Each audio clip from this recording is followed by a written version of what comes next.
Well, hello and welcome back to the Conflict Skills Podcast. I'm your host, professional mediator Simon Goode. I set up this podcast to provide free resources and tools for dealing with conflict, whether that was connected to workplace situations or relationships outside of work. So if that sounds like the kind of thing that's useful for you, please consider pressing follow or subscribe. And if the session today is useful for you, I'd be very grateful for a like or some type of a positive review. In the episode today, I'm going to be following up on the previous 2 podcast episodes where I was focusing on workplace mediation.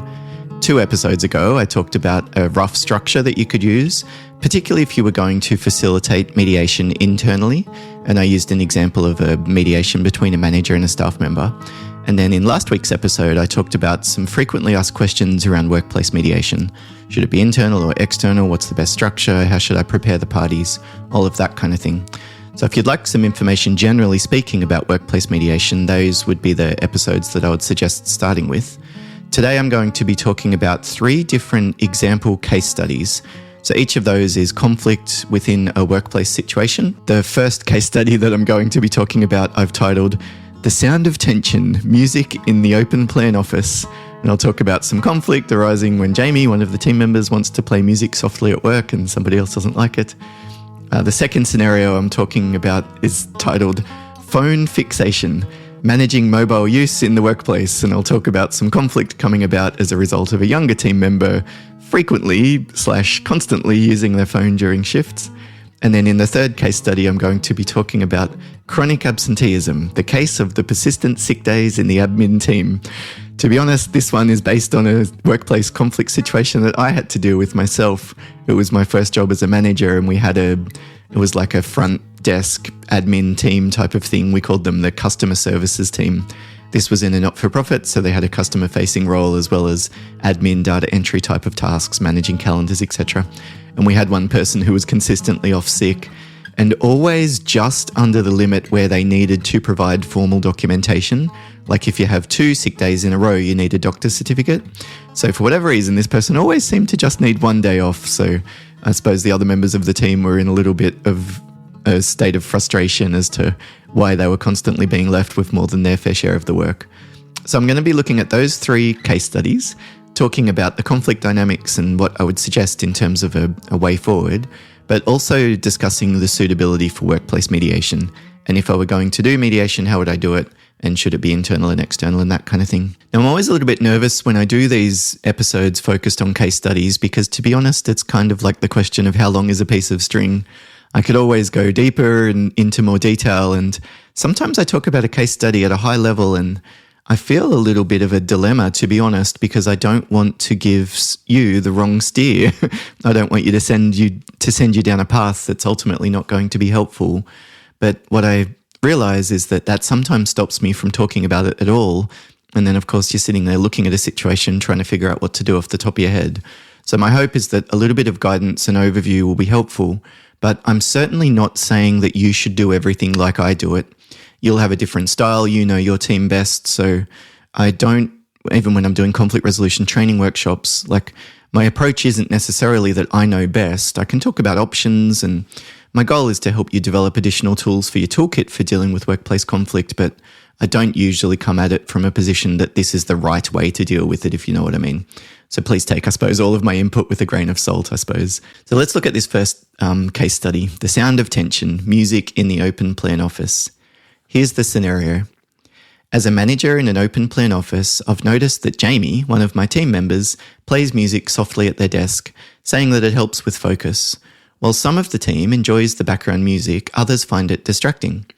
Emma, a team member who needs quiet to concentrate, has approached Jamie about wearing headphones, but Jamie says they're uncomfortable for long periods. I'm concerned that this situation could disrupt harmony within the team if not addressed effectively. So, just pausing there, and I wonder how that sits with you. What jumps out at you about that case study? Have you been in a situation like this where you're a manager or a team leader and there's different needs within your team around what people want for work? And how do you deal with this? To me, I think that we could probably approach it at a number of different levels and from a number of different directions. At the very top level, there's probably some type of a policy or a rule or something like that within the office about playing music.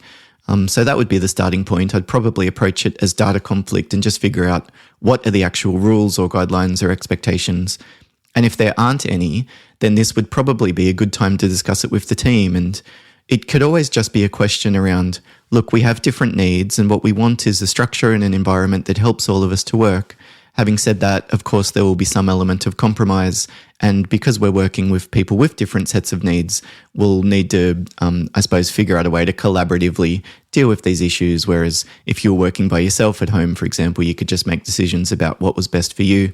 Here we're looking at what's best for the group overall. So I suppose what I'm aiming for is that you'll both have a chance to have your say, to provide some input, but there will be areas where we need to compromise as well. So it's kind of like saying, what should the expectations be? Like, what's going to work for both of you? So the data conflict would be about talking to Jamie about when you say that the headphones are uncomfortable, which pair of headphones are you talking about? Like, maybe he can change the different pairs of headphones that he's using.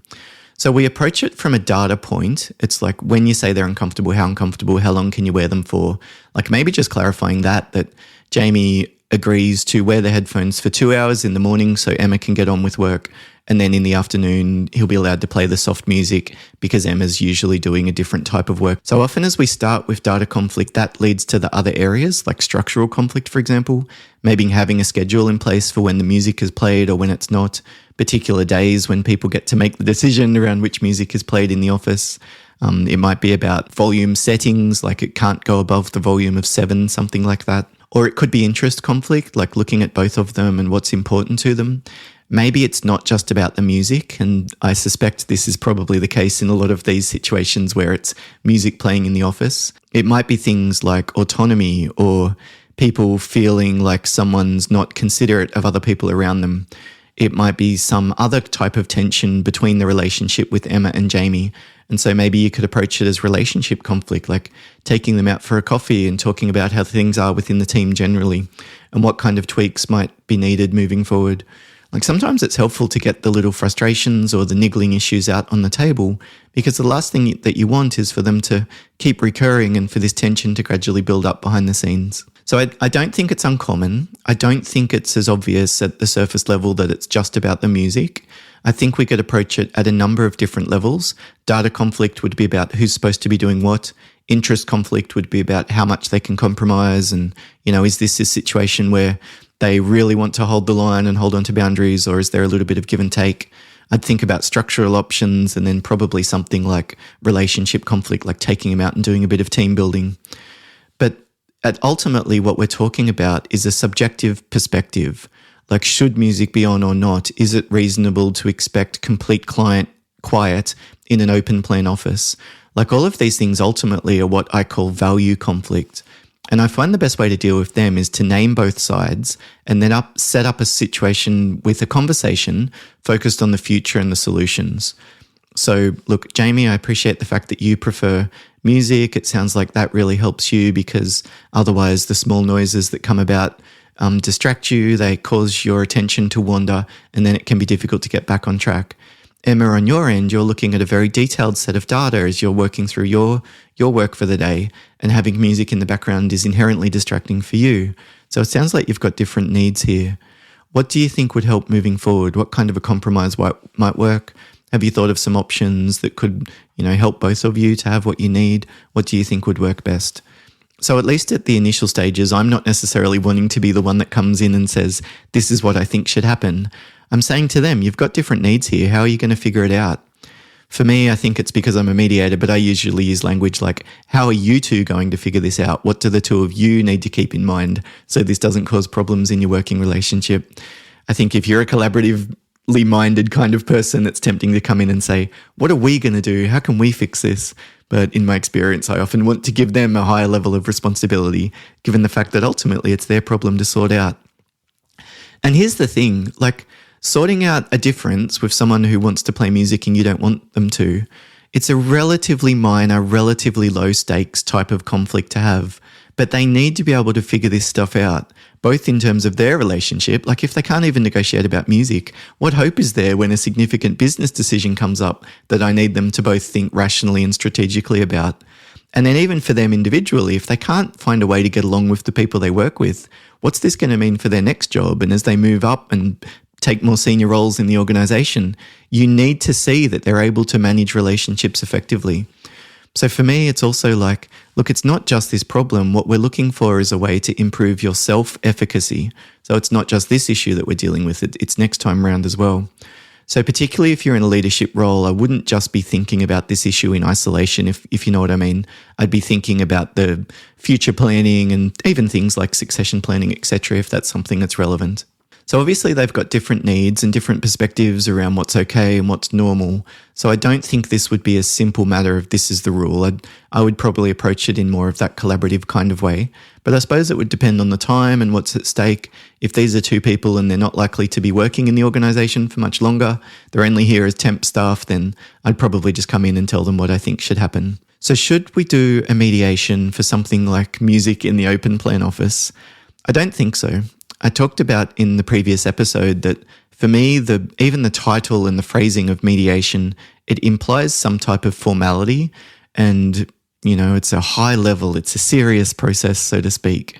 I think I'd be starting just by saying I'd like to have a meeting and talk about the music and keep it low stakes and low key, because the last thing I want is for them to have the sense that there's a lot of pressure, either because we're going to be making permanent decisions and this is your one chance to have it the way that you want. And so they might feel this sense of like, I need to make sure that I get what I can get kind of thing, and there's a perceived threat. Or we don't also want them to think that I'm making a mountain out of a molehill when relatively it's a minor issue. So it's kind of a balance, I guess, by saying, I'm aware that there's a problem. We don't want this to remain and continue moving forward. At the same time, we don't need to make this a bigger deal than it is. Let's think about some options that would work. So if I were going to do a meeting or a mediation, I probably wouldn't call it a mediation. I would do it internally. I'd say that I, as the manager, would just do it myself. I probably wouldn't necessarily think about formalizing it at that first stage, like having an agenda and writing up an agreement. You might take dot point list kind of minutes from the meeting, so to speak, like, Jamie, you're going to play it at this time. Emma, it sounds like you can tolerate, even though it's something that's not ideal, as long as it's not above this volume, and you reserve the right to ask for it to go off, for example, if you're working through a particularly complex task. And I would probably, for this kind of issue, set up some type of a review process. That would be the one thing where I don't tread as carefully about escalating the level of seriousness, so to speak. I probably would say, look, thank you so much. It sounds like that's going to work, and I really appreciate where you're coming from there. Could we organise a time in a couple of weeks just to touch base and find out how it's all been going? That might also be a chance to discuss this other project that's coming up at that stage, but at least we'll have something in the diary. How does that sit with the two of you? Because I'm aware that there's a small chance that things will start to go badly after this. Sometimes when you do a meeting and people promise that they're going to change, like Jamie says, I'm going to turn the music down, well, he might not. Or maybe he's off sick for 2 weeks and then he comes back and he forgets what's happened. Or maybe somebody else comes into the room and turns the music on, and Emma all of a sudden becomes enraged and she thinks that Jamie's breaking their agreement. Actually, it's somebody else. And for all of these things, all we really need is an opportunity to discuss it, to clear the air, to clarify if there's been a misunderstanding, etc., or to make further tweaks and further changes if that's what's needed. So those are my thoughts on that first potential workplace conflict situation. There are obviously simple solutions, like changing the headphones that he's wearing, or, having a noise cancelling function or something like that. Maybe Emma would agree to experiment with headphones. Maybe you can move them to different desks within the building. Maybe you could change the type of music. Like maybe it's about the classic 80s hits that Jamie likes, and Emma would be more than willing to listen to, lo-fi electronic or something like that, where there's not as much spike and there's not as much focus on the lyrics or something like that. But again, it's not necessarily about just coming up with the solution for this problem. When we think about conflict within the team, this is also an opportunity to improve the individual's self-efficacy and the ability of our team to overcome conflict moving forward. It's almost like the cracks in the vase, once it's glued, become stronger. So the second scenario that I'm talking about is phone fixation, managing mobile use in the workplace. So here's the scenario, and then I'll ask again, what do you make of it? What resonates with you? What jumps out to you? And what would you do if you were dealing with this kind of a situation? In our fast-paced retail environment, I've noticed Connor, a younger team member, frequently using their phone during shifts. It's often visible during customer interactions, and other staff members have started raising concerns about the professional, or I suppose lack of professional, image that it projects. When I approached Connor, they explained they use the phone for task updates on our company app and occasionally check messages from family. Connor feels singled out because since others also use their phone during breaks, why is he being picked on? I'm keen to balance the need for professionalism and employee flexibility, especially with generational differences in phone use. So what jumps out at you about this particular scenario? To be honest, I don't know if it's 1 or 2 episodes of the podcast now on staff using their phone constantly during their shift. And I think they've still probably the most popular episodes that I've ever had in terms of download. It seems to be de-escalation skills and staff using their phone are the common recurring issues that get the most traction, at least from the content that I've been publishing. So if you're dealing with someone who's using their phone and you're having frustrations overcoming it, you're certainly not alone. I think it's probably quite a ubiquitous problem in this day and age. So we've got differing attitudes here. At the end of the scenario, the manager talked about this is obviously generational differences. But when you hear that word generational differences, what does it even mean to you? Like what I'm thinking of is a difference in values. There's a different sets of norms, a different sets of expectations around what's okay, what's professional, what's reasonable, what's fair enough. Like I think a lot of young people feel that being asked not to use their phone for a long period of time, like 4 hours, is completely unreasonable, given the fact that this is literally how they stay in touch with, the world, the people that they love, the interests, the work, their study, their life. On the other hand, as a manager, it of course could seem like a completely reasonable perspective not to want customers to see your staff using their phone during their shifts, right? And so I don't think we should approach this as a way that one is right and wrong. It's usually observing that these are two perfectly valid, reasonable positions. At the same time, they're mutually exclusive. They're not going to both work. So we want to set up a conversation to get on the same page moving forward. So from the very outset, it shouldn't be, as much as possible, giving the sense that you're criticizing the young person. As soon as you do that, the natural reaction is going to be defensiveness and resistance. It should be normalizing what they want to do, their preferences, their interests, their needs, and then talking to them about, well, where's the give and take? What's the level of flexibility that's acceptable and what's going to work? You shouldn't use language like, are you happy with that? Is that okay with you? No, I'm not bloody happy with this. The language that I often use when I'm discussing these types of issues, like I want you to stop doing something you want to do. It's like, is that something you can agree to? And is that something that you can live with? And even if I do some type of a discussion with the staff member, I would probably think about using phone at work as an ongoing issue that I'll need to keep dealing with moving forward. Like it's probably not a quick fix, one and done conversation that's happened and that's that. You might need to remind the young person. They might go through phases where they're using their phone more often or they have trouble not using it. It's like an addiction.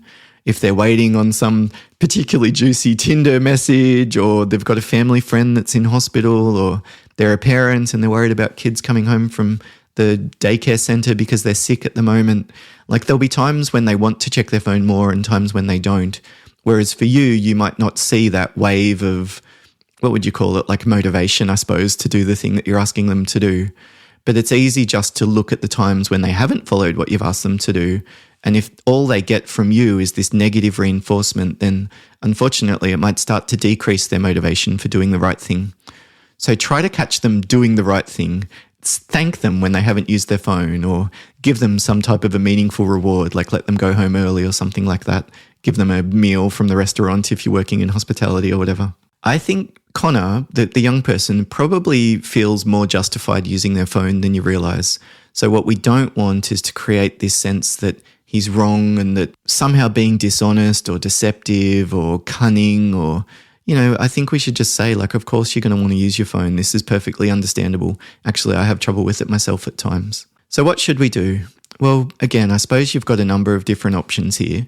You could approach phone use at a structural level, like just making very clear team-wide phone policies clear to staff, and maybe even looking at structural options for giving them an opportunity to check their phone, like a space in the building where they can go where customers won't see them, and designated break times or staggering their lunches or something like that.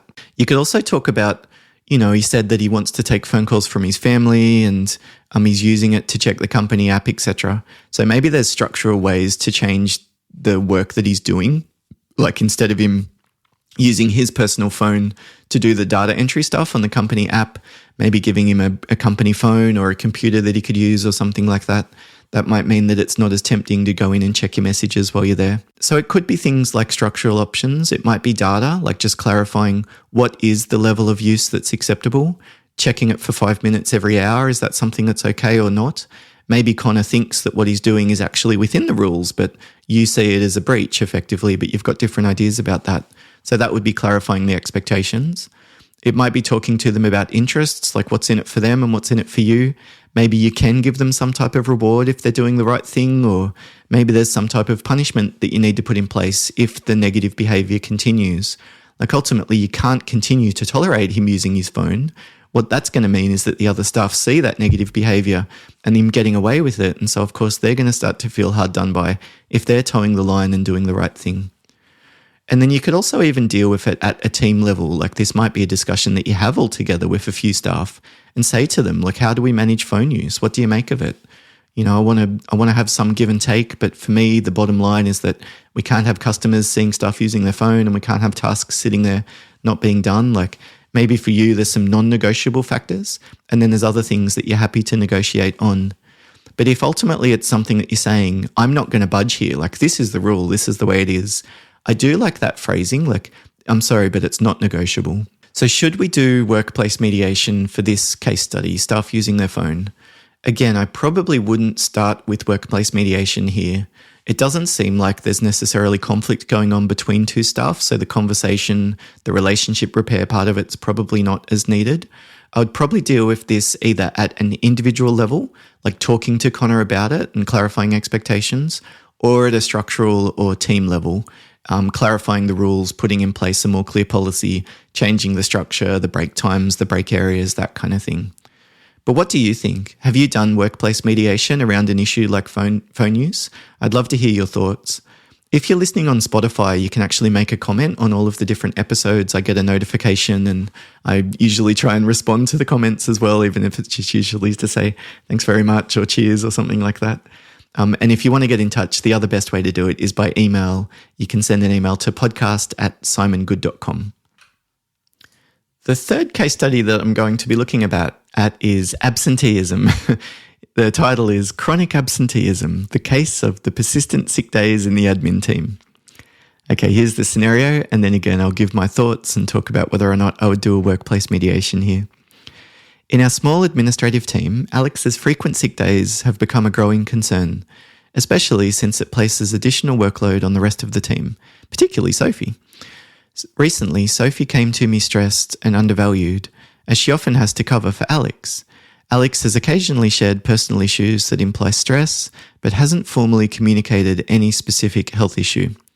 I'm concerned about the impact on team morale, and the need to address attendance while respecting privacy. Oh gosh, what jumps out at you about this one? It's an incredibly challenging area to resolve disputes in, isn't it? Like people being off sick, because it is a personal issue. Like it's ultimately a matter of privacy. Do they need to disclose health issues? If they have something like, it might be stress, or it could be depression or anxiety or some other diagnosed mental health issue, or it could be something else going on with them physically. And ultimately, I'm not necessarily sure that it's their responsibility to tell everybody else what's happening. But currently, it sounds like there's crossed wires. There's a lack of communication going on. Of course, the rest of the team are feeling a little bit hard done by because they are picking up extra work and they're not getting told specific reasons.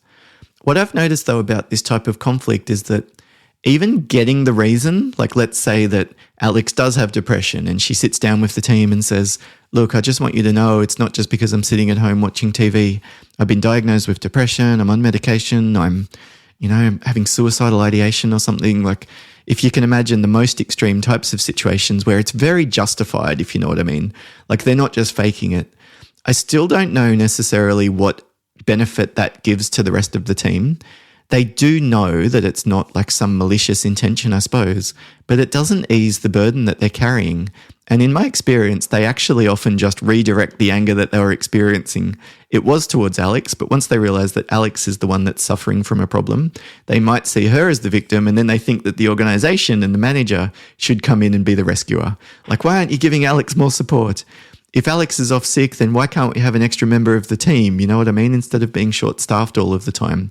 If that's how you've calculated our KPIs and the relative FTE that we need across this team, then why aren't you topping us up given the fact that we've got someone that's off sick so consistently? Especially because they're diagnosed with it, so it's not going to be a health issue that goes away anytime soon. So I don't know if more personal information being shared is necessarily the solution here. What I actually think is often helpful is Alex being able to empathize with what's going on for the rest of the team, especially Sophie.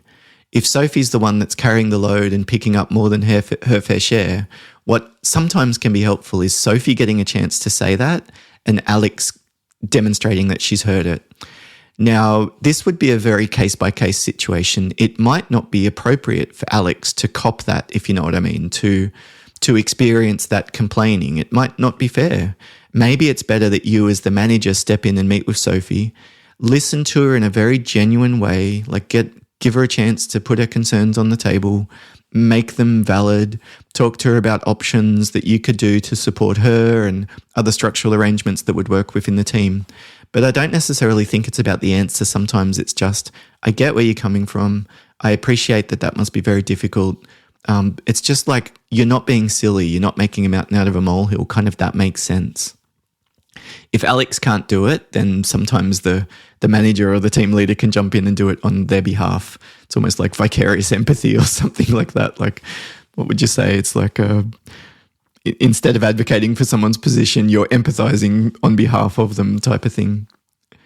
I wonder too, what do you think is actually driving this? There might be the practical additional work that Sophie has to do, like she's got these additional tasks to do, but how much time does that take? Like, is Sophie actually staying back late after 5 p.m. every day? Or is she just busier until 5? Or is it a sense of unfairness?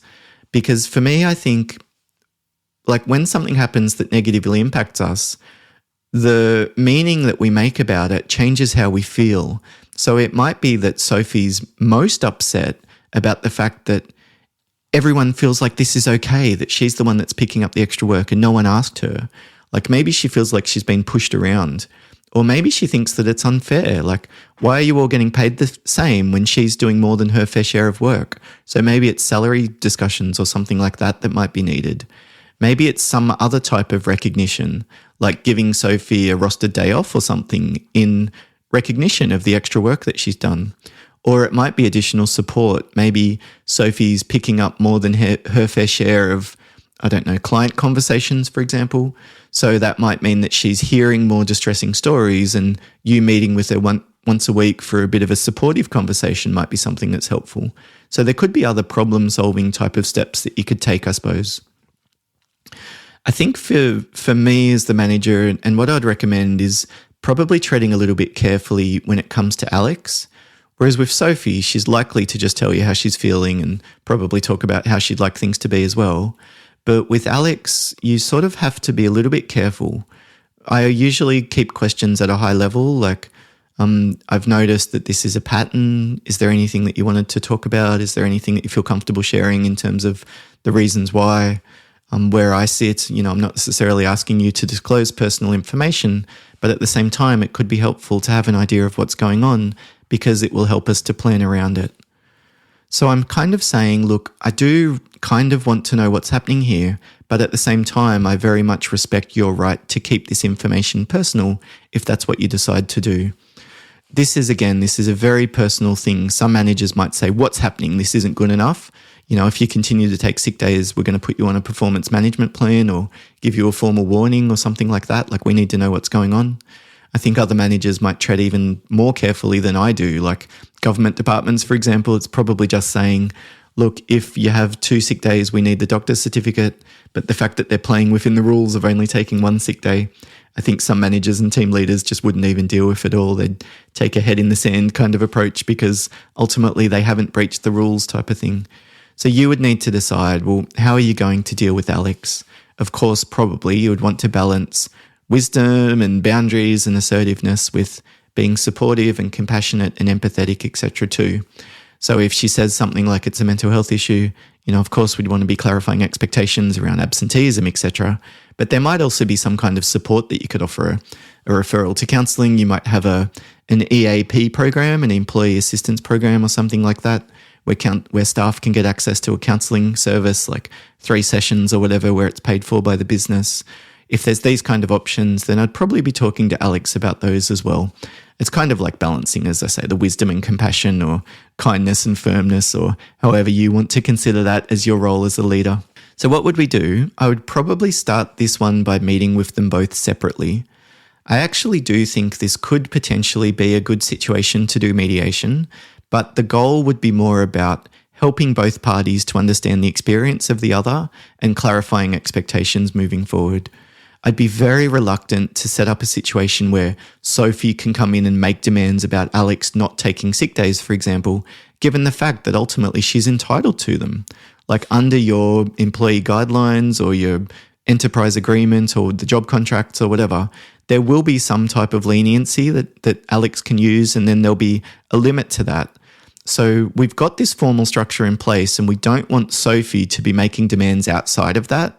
Like we wouldn't want Alex to feel like she has a grounds to make a complaint, because she's not being given access to the sick days she should be entitled to.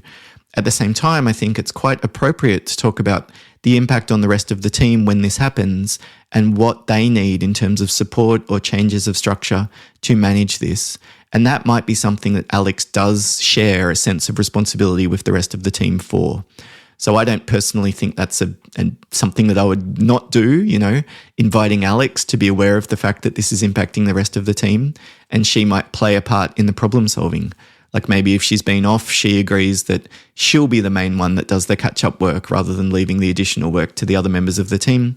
And if she's not able to catch up on everything, then that's the point where she would talk to the team leader about getting some additional help.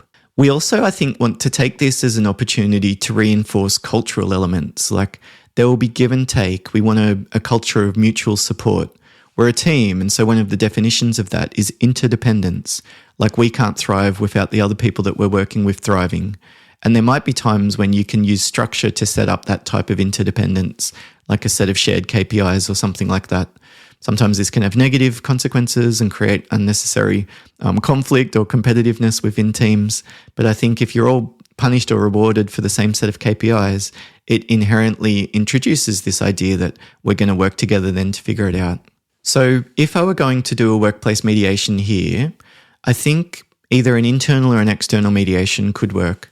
Actually, this would be one of the situations where maybe an external mediation might be better because they can be quite genuinely curious about how long Alex has been off on leave and how frequently it happens and how much notice they typically give and all of these kind of things, which I think can be quite helpful because it encourages them both to tell the story in a very factual kind of way. Whereas if it's internal mediation, especially if it's the existing manager that comes in and runs a meeting between these two staff, they know it all. And so they can't say, can you tell me a bit about where it started or how often does it happen? I mean, they know. So Alex is just going to say, I don't know, look it up in the system. What do you want me to say? In terms of the structure, this might be a situation where you have a formal agenda. Like maybe you could talk about the reasons why absentee is happening, the impact on the team, structural options for moving forward. Like there might be 3 agenda items, something like that. Decision-making within the team, supporting each other, something like that. I'd use whatever the language is that they come up with where possible. And this might be a situation where you want to write it down.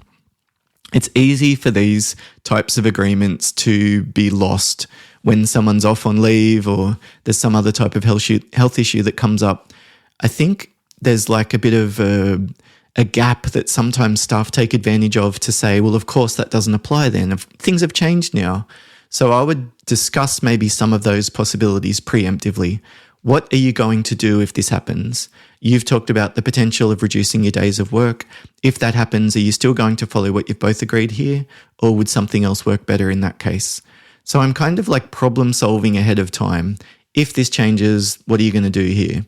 If the other members of the team have this response, what are you going to do then? How frequently will you meet if there's other recurring issues that come up, that kind of thing. And what I'm aiming for is both mutual understanding of, what's going on for the other person, but I particularly want clear expectations in place. That will be the key for trust to be rebuilt. It's usually not easy to say, why don't you trust each other? Or can you please just give each other a chance? Like, what are you really asking them to do? And I don't think you can push the magic button and decide to trust someone. If they've been off and leaving you with more of your fair share, then you're going to probably be a little bit skeptical when they tell you that things are going to change. In my experience, particularly as a mediator, trust is often rebuilt by a process of very clear expectations that are then followed through with. So in these kind of situations where I'm wanting to rebuild trust, someone's been letting the other person down, then what I'm aiming for is very clear expectations, and as much as possible, I want to increase the chances of them being followed through with. So after a mediation, if I was the manager or team leader, I would be quite present around this issue, if you know what I mean. I'd come and check in, I'd touch base, I might deliberately work in the area for a few days just so that I'm overhearing some of the interactions that's happening. I want people to be on their best behavior because that's the point where the snowball of trust starts to build, it starts to roll down the hill, and then some momentum can gather. Whereas after the mediation, you're probably still in a little bit of a stalemate or, a standoff or something. So what we want is a little bit of a positive shift as soon as possible. And for those expectations, like when someone says they're going to do something, we want to make sure that they do it. So has that been helpful for you, thinking about those 3 different conflict case studies? I have to say I've quite enjoyed it. It's an enjoyable thing for me to be looking at these situations, and even as I often talk about some of this, my own thought process goes on, and to be honest, I'm reflecting and thinking about what would I actually do in these situations and how have I dealt with them in the past, and looking back, some of those painful mistakes that I've made, how could I avoid those if I have to deal with this kind of issue again in the future? If you have any questions, again, you can email podcast@simongoode.com or leave a comment on Spotify, or I presume that Apple Podcasts and the other apps are probably all going to add the comment feature at some stage soon as well. But thank you very much for listening. I'd love to know what would be useful for you in a future episode of the podcast. If it's the case study discussion type of stuff or more of a training focus, like here are some options for dealing with this, like what resonates with you. And again, if the episode today has been helpful, I'd be incredibly grateful if you'd be willing to leave a positive review and press follow or subscribe. Those little signals to the algorithm that the podcast is helpful are what is most useful for showing it to somebody else who might be interested. Thanks very much. All the best. We'll hope to see you again in a future episode of the podcast. Bye for now.